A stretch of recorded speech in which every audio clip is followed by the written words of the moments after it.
Somebody has said that courage is not the absence of fear, but courage is the ability and the decision to still do what you're supposed to do, even in the face of fear. My name is Mwai, and thank you so much for taking your time to tune into this video broadcast. And I want to challenge you on what I have entitled, Put on Courage.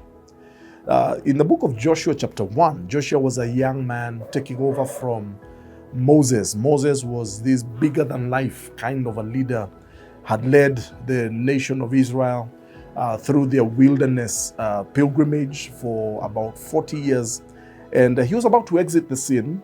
And he, of course, died. And, he was, now Joshua was supposed to take over from him. And Joshua, being a young man, obviously must have had a little bit of intimidation, must have had a little bit of fear.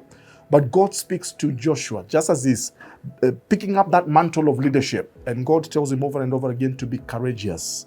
And I have learned, friends, that it is important for you to put on courage, because the things that God calls us to do demand courage. Because God does not call us to the ordinary. He does not call us to do things that don't matter.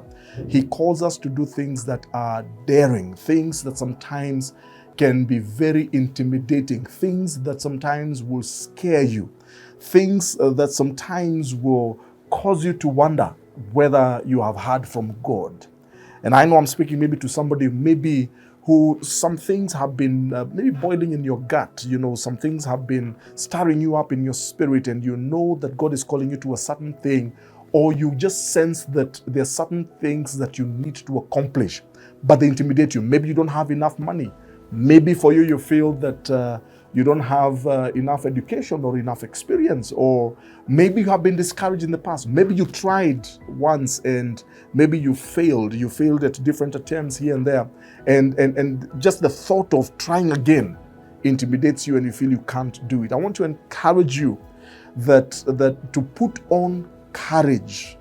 It is possible that the things that intimidate you, it is possible for you to actually overcome them. If it is in your heart, if God has put it in your heart, believe me, He will give you the grace to be able to do what He has called you to do. Joshua, thankfully, put on courage. He picked on courage. I'm sure he must have encouraged himself. I'm sure he must have had days of fear. He must have had to deal with his own timidity.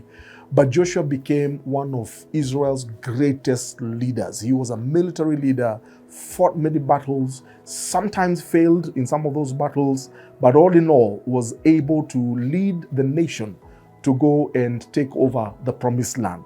Maybe that's what God is calling you to lead your family.